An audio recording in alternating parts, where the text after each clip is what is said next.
All right. Hello and welcome, everyone. Thanks so much for joining us at Coalesce. I'm really excited to be introducing the workshop today. My name is Elize, and I'm a partner manager here at DBT Labs. So today's workshop is DBT packages you didn't know you needed. We will be learning about DBT packages with two amazing experts. We have Elize Papineau, who's a senior analytics engineer for operations and strategy here at DBT Labs. And we have Dave Connors, who's also a senior analytics engineer here at DBT Labs. So both Elize and David have powerhouse backgrounds, sorry, Dave, in building data analytics infrastructure for startups and researchers. At DBT Labs, they make our data pipelines the envy of the industry, in addition to contributing to DBT packages. So before we begin, I just want to share some quick notes on how you can participate in today's session. We encourage an interactive session throughout the workshop. So all chat conversations are taking place in the DBT Slack channel that's called Coalesce Workshop DBT Packages. If you haven't joined the Slack channel already, now is a really good time to do so. To get the chat warmed up, why don't you start by introducing yourself, letting us know where you're calling in from, and what DBT packages you already love, or a DBT package you wish existed. After the session, Elize and Dave will be available in the chat to answer any questions we don't get to in the live Q&A today. So that's it. Let's begin. I'll pass it over to you guys. Thank you so much, Ali. So again, we're going to spend the first few minutes here getting set up. If everyone has added their emails to that thread, you should be receiving an invitation to DBT Cloud shortly. In the meantime, we're going to get started here and just talk through kind of our agenda and goals for today's session.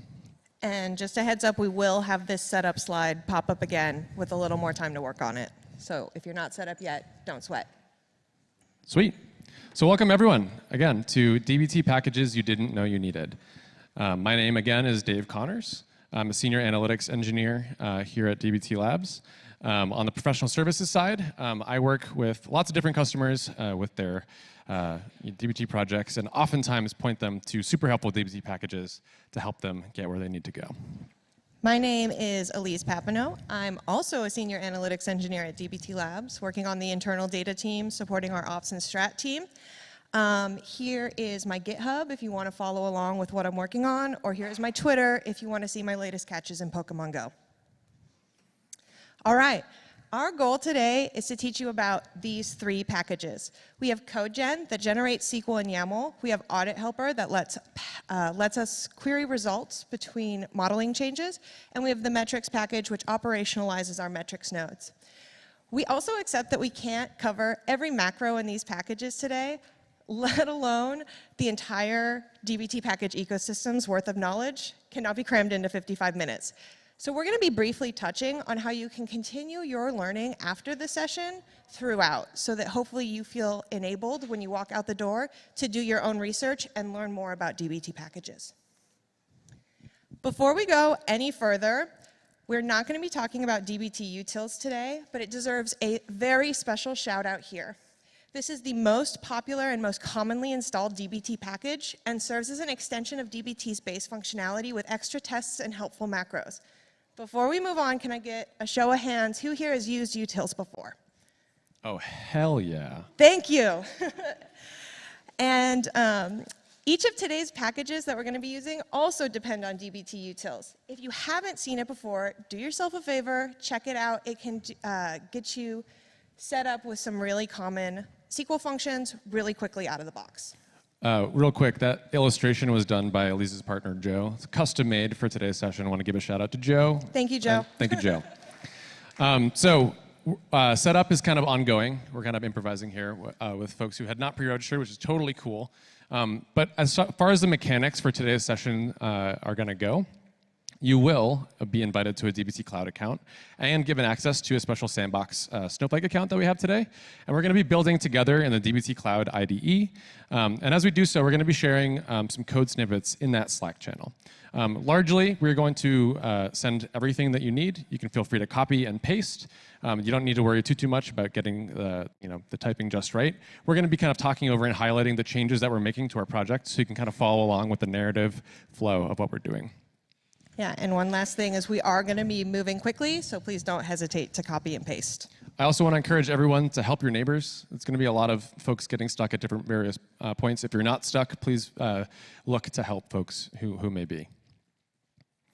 So on that note, in addition to working in the IDE and with Snowflake, we have a public repo that our project today is going to be built off of.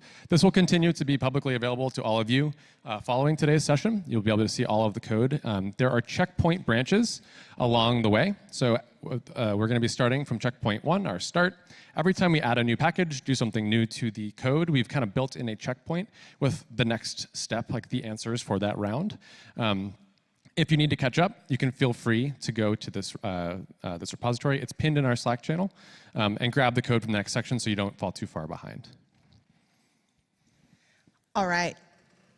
Before we dive in, let's take a moment to review what dbt packages are. A package is simply another dbt project that you can install into your own to leverage dbt objects like models, macros, or tests that help jumpstart your own development. You can focus your energy on your own unique business logic instead of repeating work. And it's a great way to leverage the collective knowledge of the dbt community.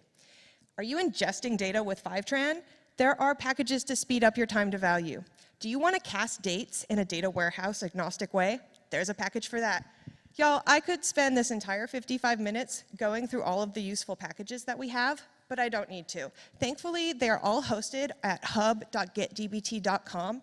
We encourage you to bookmark this site and check back frequently to understand who is building what and what is out there to help jumpstart your own dbt project.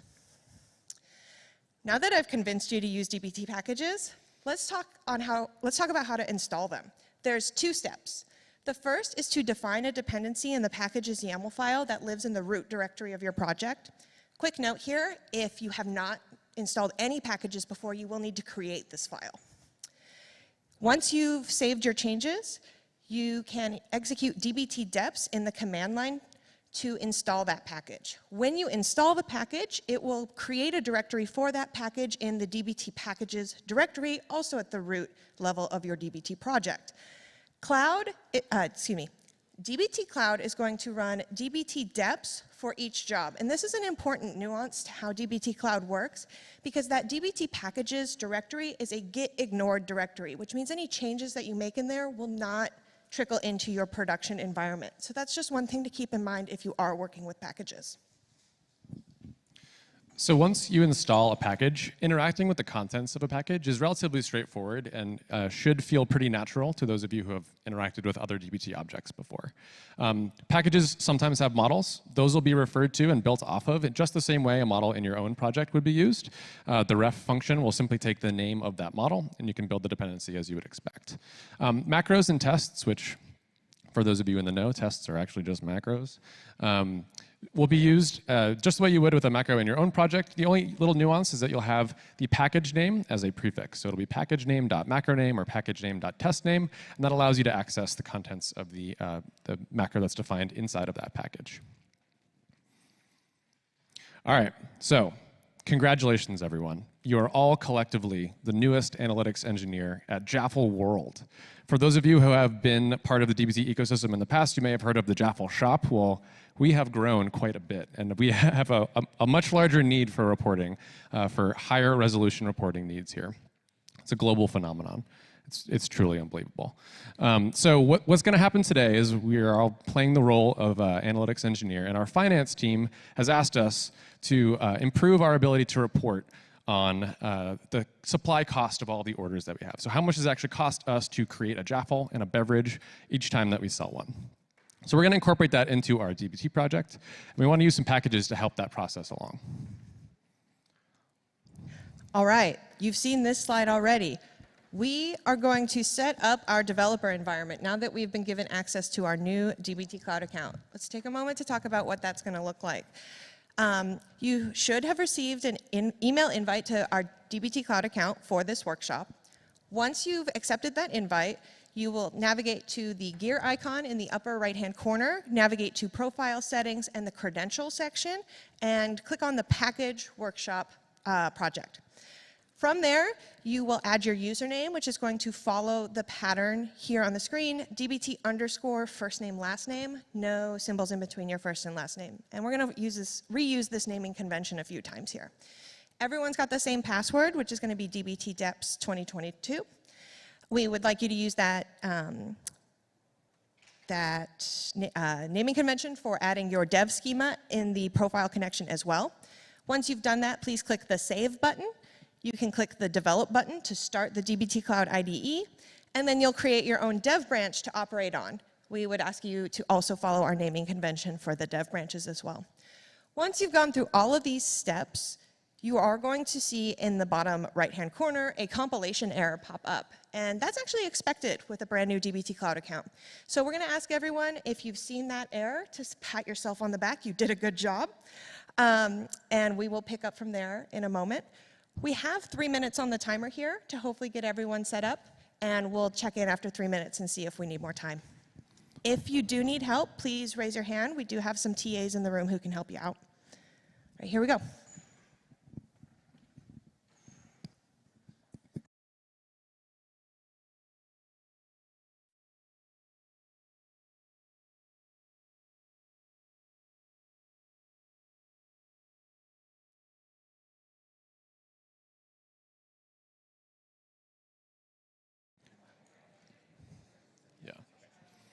Invitations should be coming shortly. I think we may need a couple minutes so our team can handle the additional registrations here. But thank you for your patience.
So we're going to add 3 more minutes to the timer. I think our setup script is still cooking, as it were. So we'll continue to come around and help people out if you're currently stuck. And I'm going to hit this timer when it stops.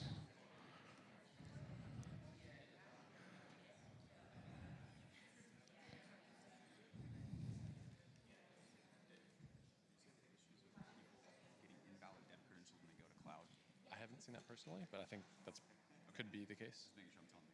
Okay. How many of you are currently in the IDE and you're seeing the thing we expect to see? Okay, maybe 35%.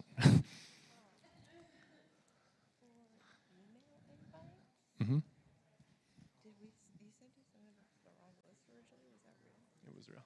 Did it get fixed? Like, did we send it out to our workshops? Yeah. I think I just accidentally invited extra people. Okay.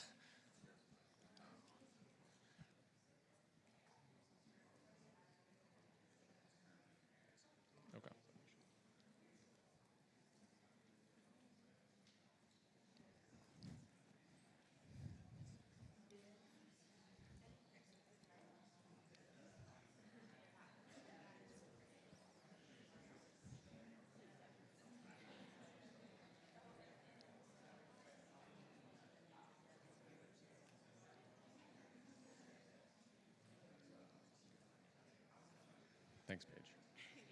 I hope I can help. This is completely improv.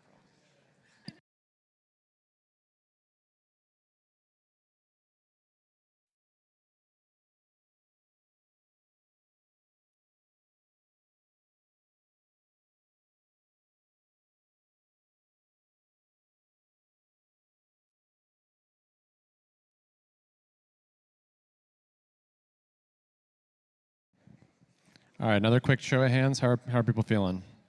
Everyone's at the place they need to be? Got some thumbs up?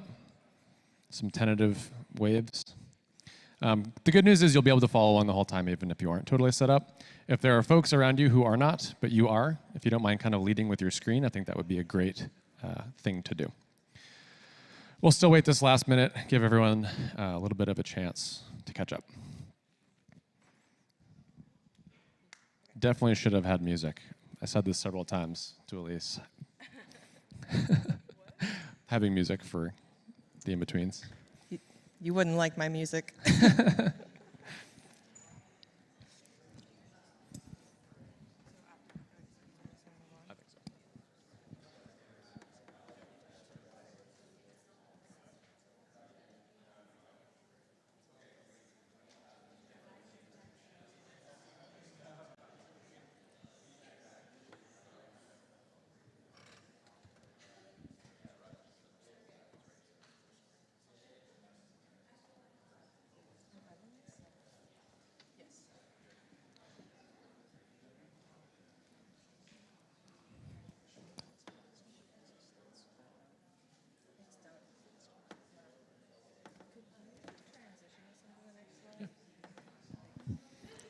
Okay, folks. Apologies if you are currently still stuck, but we're going to move on just in the interest of time.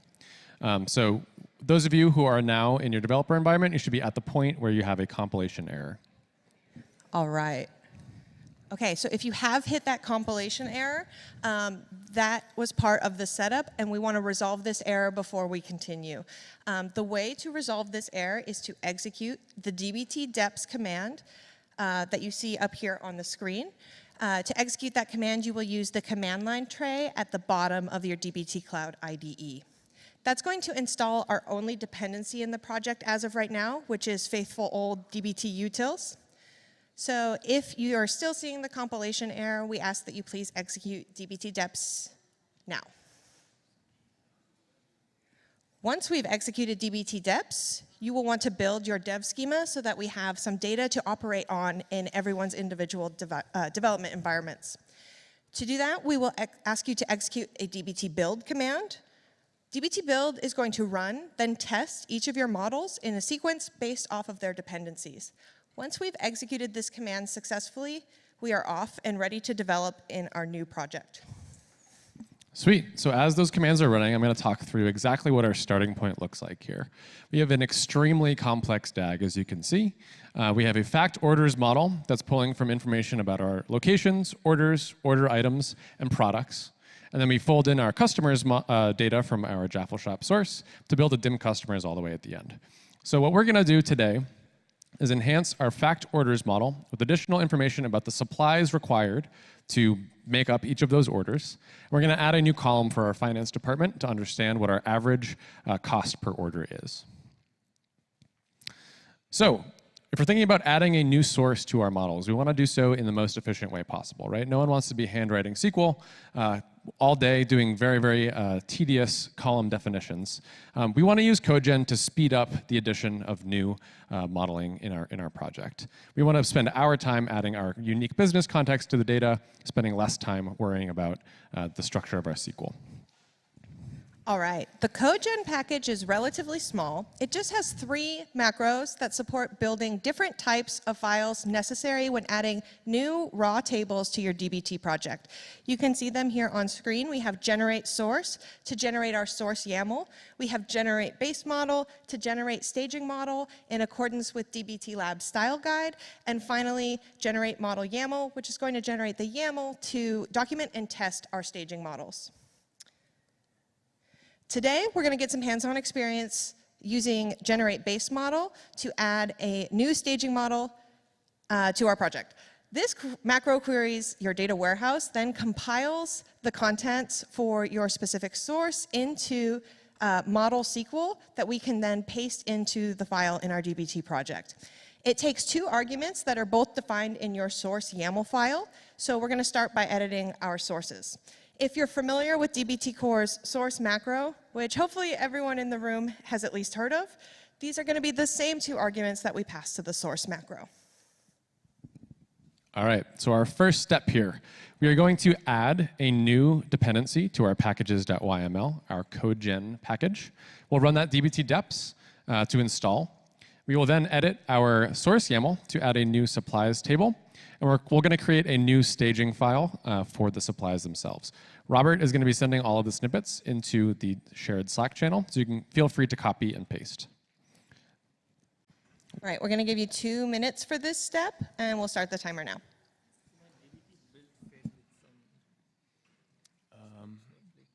Okay, so that looks like a. Did you put the which password did you put into your connection?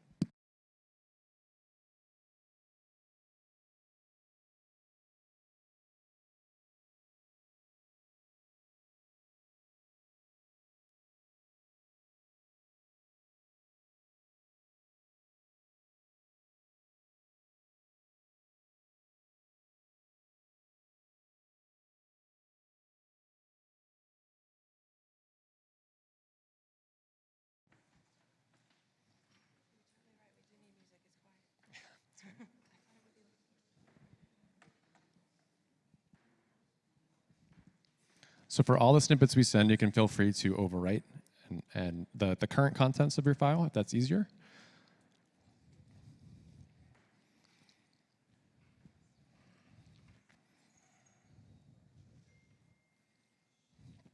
How many folks have successfully installed codegen? Yay. A smattering of hands.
All right, quick show of hands.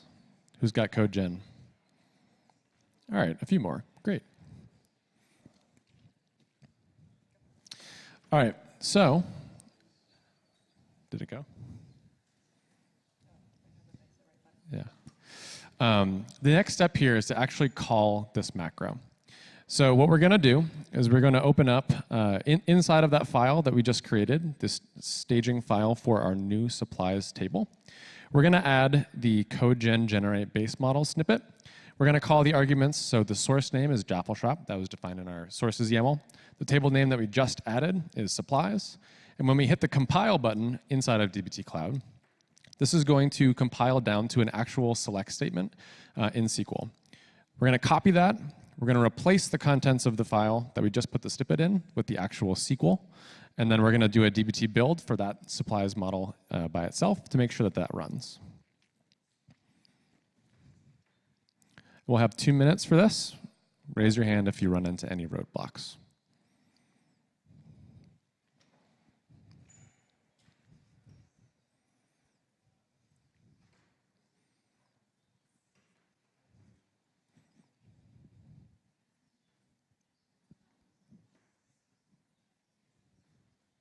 This snippet should also be in the Slack as well.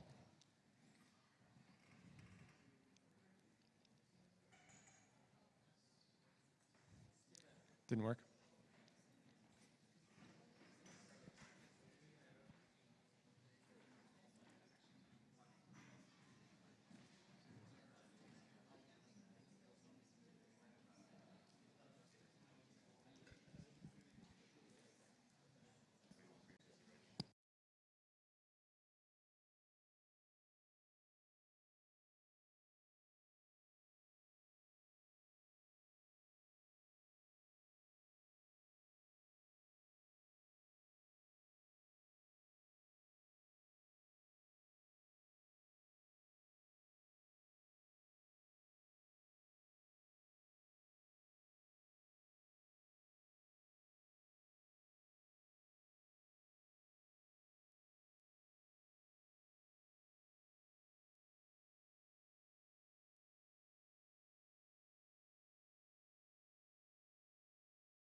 You got it.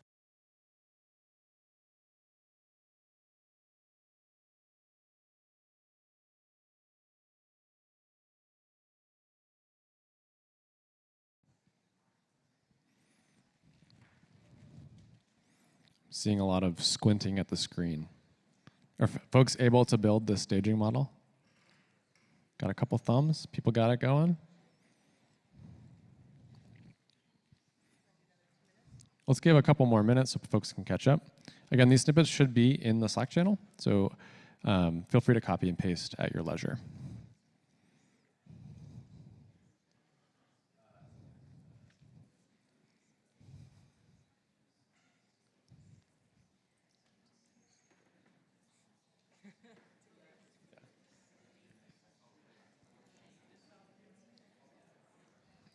Again, if you are currently where you need to be, please help your neighbors who are still working.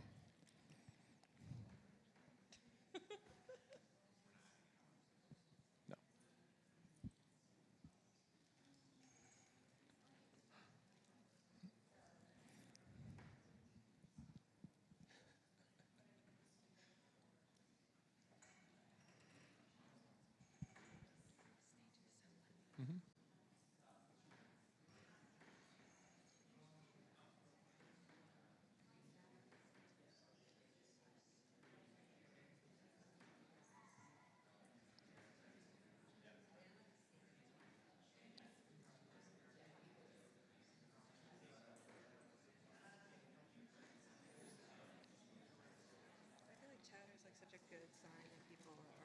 I hope so. I'm going to take it as that because I don't have the ability to not to. Wait.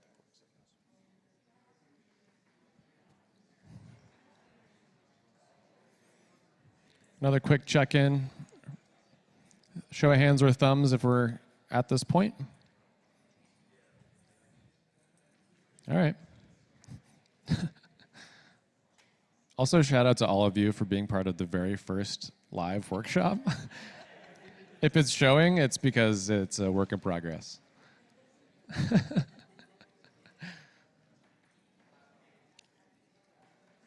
Also, shout out to Robert, who's really holding down the fort here.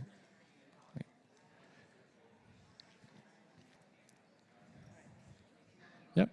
All right, we're going to move on. All right, now that we have the skeleton of our staging model, we can start to apply business logic and clean up that data, which is the designated purpose of a staging model. We're going to take this next code snippet that's going to be shared in the Slack channel here, and we're going to replace the existing CTE called renamed with the business logic that we see on the slide here. We're doing some light transformations, we're renaming columns, and we're creating a unique identifier for this source. Once you copy and paste that staging model snippet into your file, please hit the preview button and take a look at the shape of the data. Check it out, do a little exploration. We have 3 minutes on the clock for this step, and then we'll check back in. Again, can't stress this enough. Copy and paste is your friend here. So in reality, this is something that we would probably be doing ourselves with our own kind of business logic and rules. These are just the ones that align with our best practices.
All right, how we doing? Has everyone been able to, by a show of hands, how many folks have been able to build this staging model with the changes here? All right, we are gonna go ahead and move on just in the name of time. But if you do need help getting unstuck, please raise your hand. All right, now that we have our changes made to these staging models, we're going to join that new staging model into an existing fact orders model. We've sent around a new version of the existing model that you can feel free to copy and paste into the existing file. I want to highlight the changes that we're making here is that we are now joining in that new staging supply model into the CTE that is currently called order item summary. Once you've made this change, make sure to execute a dbt build after updating the model. That's going to be really important in just a moment. We have 3 minutes on the clock for this step, and we'll go ahead and get started.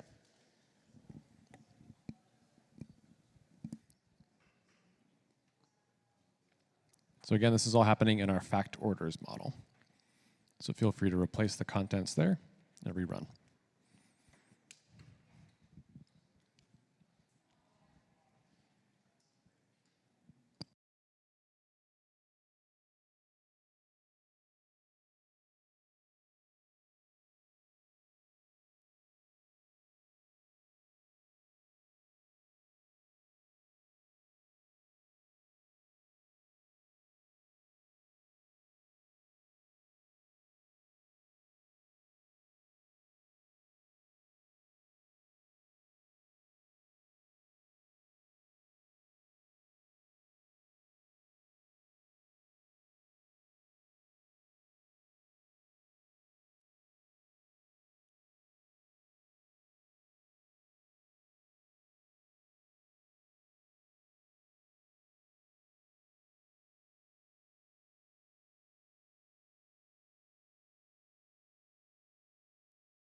right, minute remaining. Who's able to execute the new version of fact orders? Couple? Still working?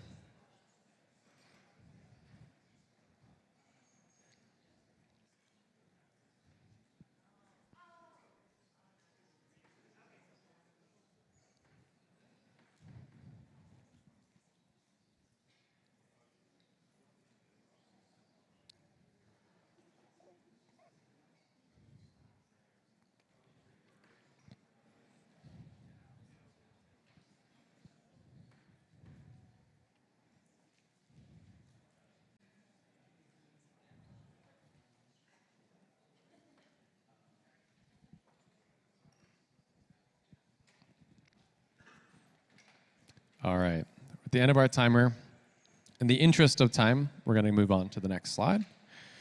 We've just made a pretty big change to our project, right? So we're checking back in on the DAG here. We've added our supply source to our source file. That's our green node. I think I have a laser pointer down here.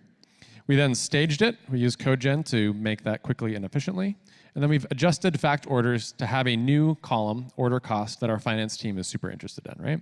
So we're ready to show that to finance, right? No more steps? I don't think so. Raise your hand if you've ever made an unintentional fan out that a primary key test may have missed. Yeah, got some hands out there. Audit Helper is a package that's going to be really, really convenient for us to do one additional layer of checking before we then highlight our newly changed model to our teams to make sure we haven't accidentally broken anything, right? So not to bury the lead here, but all of you should raise your hand because we just forced you to do a fan out by accident. All right, amazing. Audit Helper, as Dave mentioned, helps us compare objects in our projects. We've listed 3 macros here, but there's tons more in this package, and I really encourage you to visit hub.getdbt to check out this package's full capabilities. It can be very helpful when you're reviewing your code changes. For our current use case, we'll focus on the compare queries macro. Compare queries takes the results of 2 SQL statements and compares the output between them. For easy to understand macro definition, we also recommend you use set blocks in Jinja to define those queries as variables and then pass the variables as arguments to the macro. And you're going to see an example of that in just a second. There is a very important summarize argument here that is an optional argument that allows us to control what the output of compare queries looks like. If summarize is set to true, we're going to get a very brief summary of how many rows are different between our 2 queries. If summarize is set to false, we are going to see that information printed out row by row. So before we dive in, I want to kind of take a look at what compare queries output might look like. So effectively, when we're using compare queries, we're going to run each of the queries and compare the outputs, see what is common between those 2 sets and what may have diverged between the 2. So effectively what we're doing here is building the output of a Venn diagram. There are 2 Boolean fields that come through when we run this query, in A and in B, which correspond to which set they fall into. So this Venn diagram here shows if in A is true, in B is false. It's kind of that outer left part of the Venn diagram. In A and in B both true, the overlapping piece, and so on and so forth down the line. So it's kind of up to us to interpret the output once we run this, right? This is actually a screenshot from a PR that I opened in our internal analytics project. And the reason that it was actually worthwhile to show is because there's effectively 3 outcomes that might happen here when we run this. We may run this compare queries output and get one single record, in A true, in B true. 100% of our records match. Fantastic. We're very happy. Nothing's diverged. We might see 3 rows indicating that some rows have diverged, and we don't know why. We need to go investigate why, figure out if we've introduced some bug in our development. The third one, which is a little bit rarer, is that they do not match, but that's actually okay. And that was the case for the screenshot that I just showed on the previous slide. I was making a conscious change to a column that was incorrect. I needed to be fixed, and I wanted to know how many records I should expect to see changing in my downstream reports that we're going to be pulling from that column. So this can be a really helpful tool both to justify changes as well as catch changes that you didn't intend to introduce before you go ahead and merge and start building reports off of it. All right, so we're going to work through using Audit Helper to figure out which of those three categories our changes that we just made to the fact orders model falls into. So before we get started, we're going to ask you to install Audit Helper into your project. You can see the extra packages YAML here on the slide, as well as the updated packages YAML should be getting distributed in the Slack channel. We have 1 minute on the clock, so please update your packages YAML and then execute dbt-deps.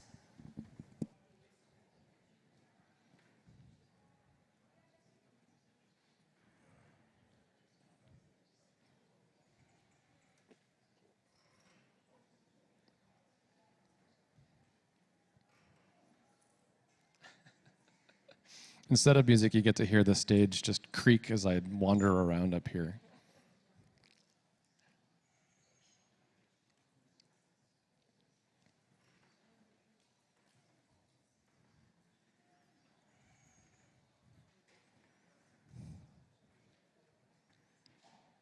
Has everyone been able to install Audit Helper into their projects? Some yes, some no. Do we need 30 more seconds?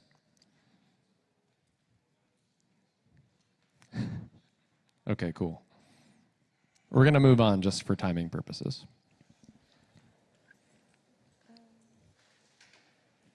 Okay, let's add this next snippet here to a scratchpad in dbt Cloud. To access a scratchpad, you're going to need to use the plus icon to open a new tab.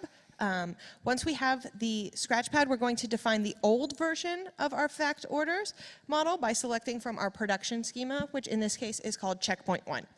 The second query, which we're assigning via a variable called queryDev, will query the unique to you development version of the model in your dev schema. That's the fact orders model that we just built. Finally, we will call the compare queries macro to compare the outputs of these models, opting for the rolled out summary view that we mentioned before.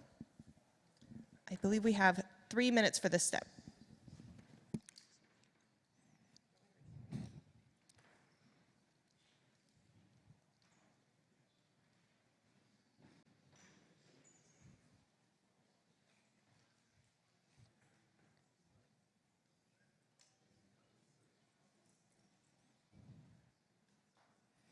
This is definitely a snippet that's worth copying and pasting.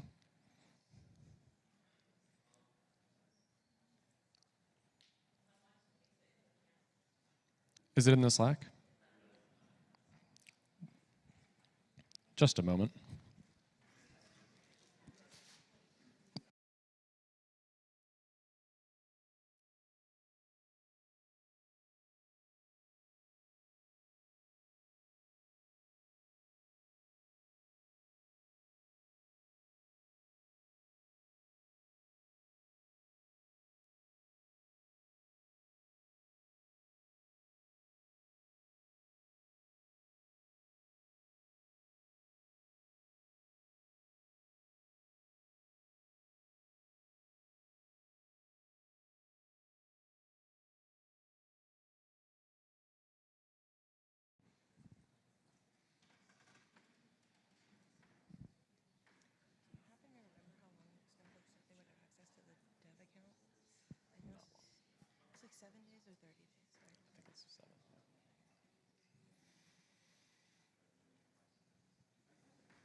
All right.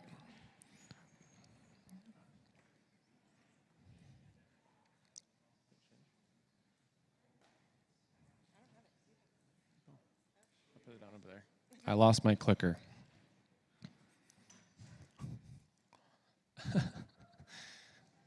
All right, so if you were able to get to this point, your audit helper result should actually look something like this, which isn't ideal.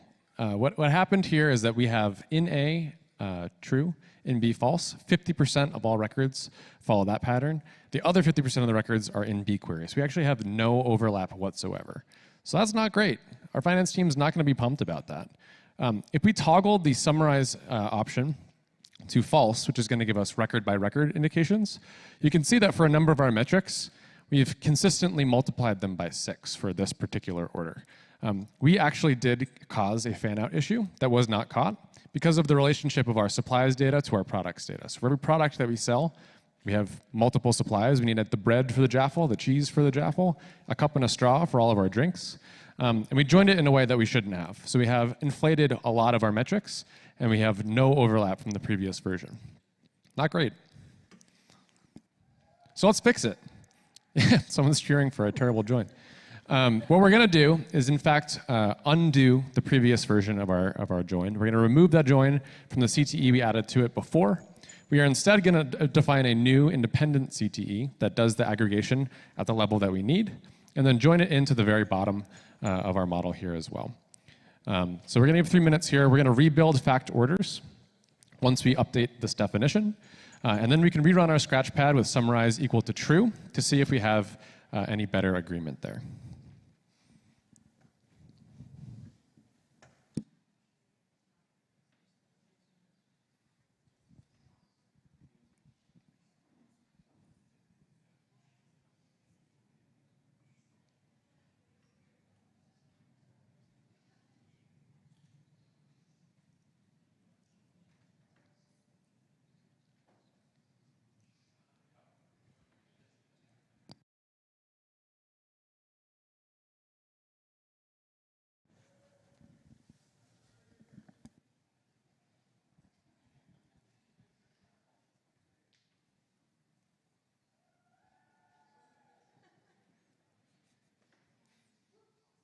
Thanks, Lauren. Woo.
Counts it as a slide.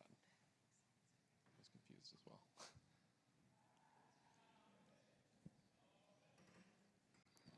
Who's been able to successfully rerun fact orders? Wonderful. How's that audit helper look? Beautiful? Never better?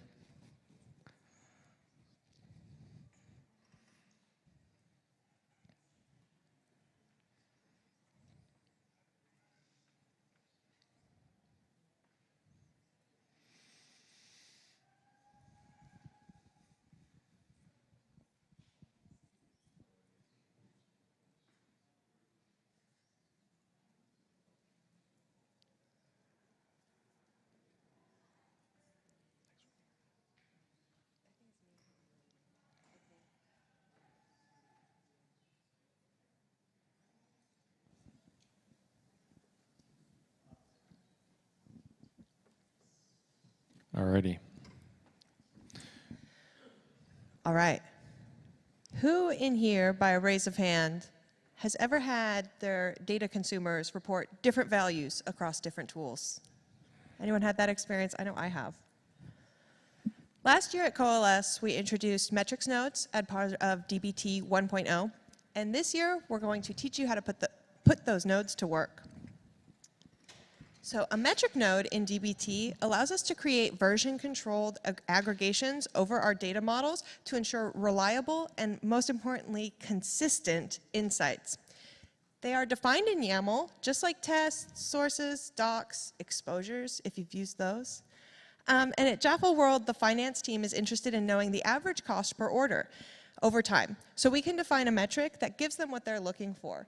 And now our dbt project is primed for us to define a metric on top of the fact orders model we just updated. So the metrics package itself really has two main entry points to give us an ability to actually query the metric definition that we're putting into our YAML files here. YAML files are great, but they don't give us a ton of actual real data back. The metrics package is the mechanism by which we can query those metric nodes. Effectively, there's two macros that are of interest here. Calculate, which is going to perform the aggregation and return you a data set depending on the arguments that you pass, and the YAML file definition that you've defined. Develop will actually work exactly the same way, but is intended to be used for iterative metric development when you might be changing the metric definition or coming up with a new metric definition for the first time. So we're going to focus in on calculate. So when we're using the calculate macro, primarily the argument that we want to give is the list of metric or metrics that we want to aggregate. Additionally, we want to supply the grain. In this case, this refers to the time grain. So this is either going to be a day, a week, or a month, depending on what we've set up in the metric definition. Optionally, we can supply dimensions to slice and dice the data in particular ways, or a list of secondary calculations, like period over period calculations, period to date calculations, those sorts of things. And then there's a few extra optional arguments here to reduce the actual output from the macro. So if we want to filter by date or apply some optional arbitrary where statement, we can do that as well. We're going to focus on metric list, grain, and dimensions. Woo! Exciting.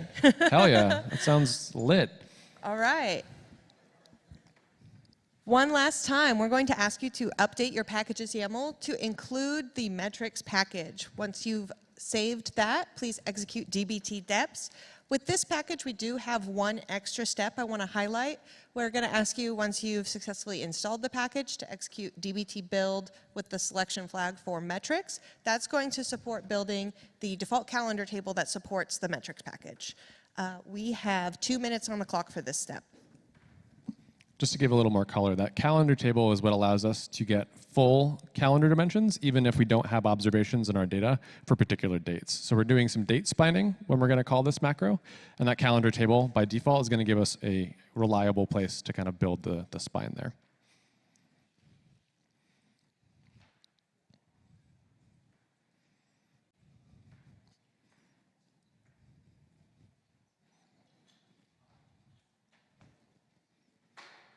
We absolutely need music. Subsequent workshops definitely need a speaker, Jess. Let's make a note of that. Maybe we should just get a karaoke up here. If you finish the work, you can come sing. I should beatbox? All right, that's probably enough. That's true. Don't I know it?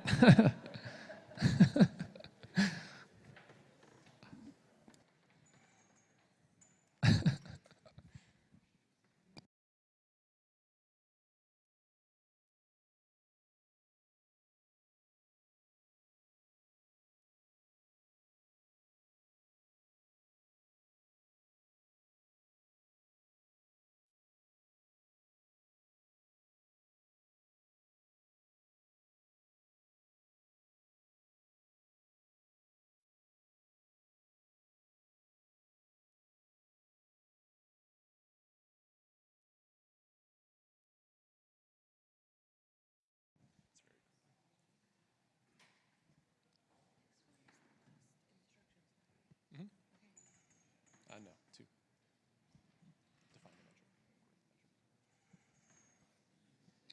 Alrighty. Hopefully you all have installed the package by now.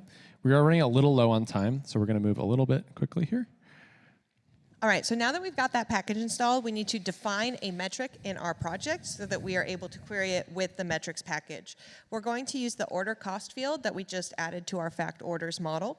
To define the metric node, add the following code to your metrics YAML file, and consider this a definition of how your finance team should measure average cost per order. Even better, we're empowering those end users to summarize the data at any of the grains that they would desire, whether that be day, week, or month. And we're optionally including 2 additional fields that they could slice the data by. So we have 3 minutes here on our timer, but we are running short on time. What do you think, 1 minute? We'll give 2. If folks want to just give me a little signal if they're able to put this in, that'd be great as we go along here. You can choose your own signal. I'll interpret it.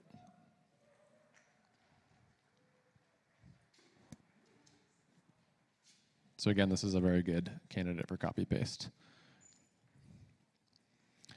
One thing about DBT metrics is that by definition, they'll require us to define a timestamp. The DBT metric definition is that it is a time series-based aggregation of our data. So the timestamp and time grains will definitely be required here. Calculation method and expression are going to be the way that we're kind of expressing the actual aggregation logic. Dimensions are optional. That's going to be the way that we're allowing our users to, as Elize said, slice or dice, depending on the way that we call it here. And critically, we also need to declare that a metric relies on a particular model. So we're going to pass the ref function here to build that lineage between fact orders and this metric.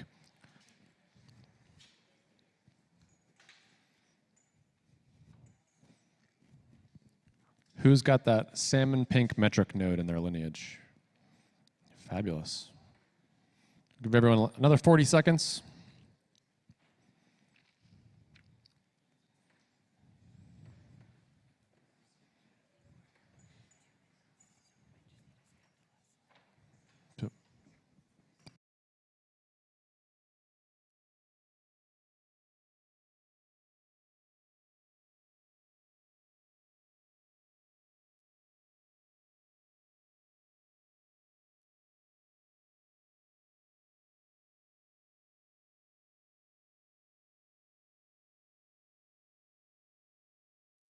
All righty.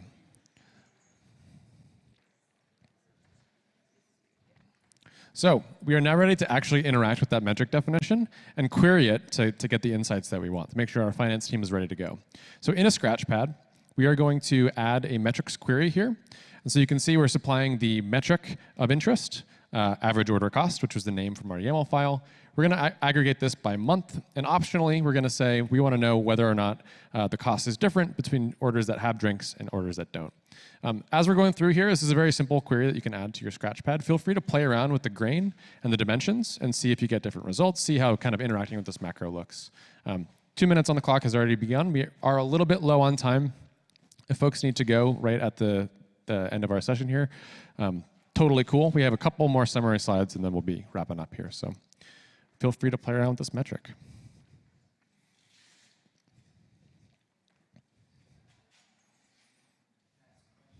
Yeah, please.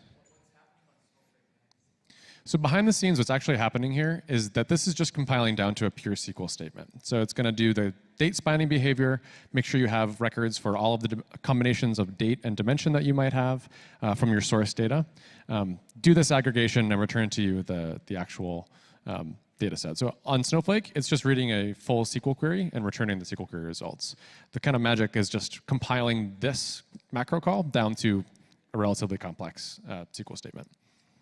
Or I want to say complex, but like all of the SQL you would need to generate that metric definition.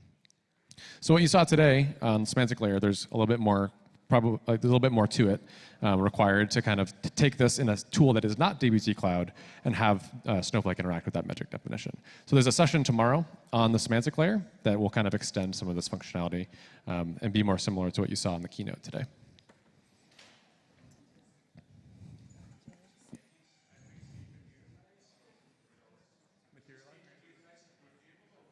Yeah, so what we could do, we're doing this in a Scratchpad. You could have the same exact query in a model file, and you could have the full lineage model, metric model, and you could materialize that in your warehouse if you wanted to. Alrighty.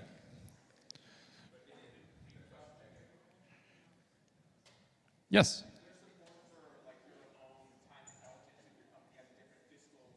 Yeah. So there's an ability in the package to override what the default calendar is. It ships with a simple calendar table built off of the dbt-utils date spine macro. If you have your own table, you can feel free to plug it in just the way that you'd expect. You had a question about materialization as well?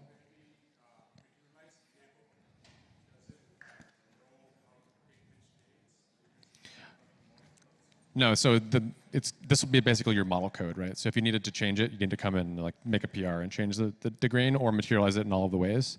Ideally, if you have the semantic layer enabled, you wouldn't need to do that at all, and the query would be coming from outside of your warehouse.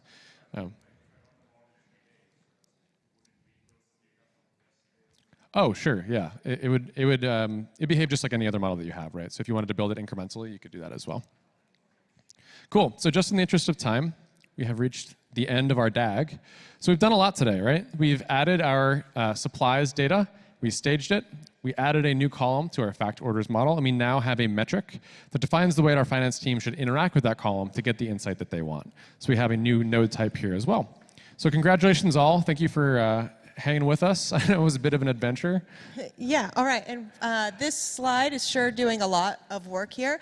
Real quick summary of what we went through. We used codegen to automate creation of a staging model. We used audit helper to join that staging model into an existing model and identify any potential unintended changes that we created. And finally, we defined a metric and used the metrics package to query that metric.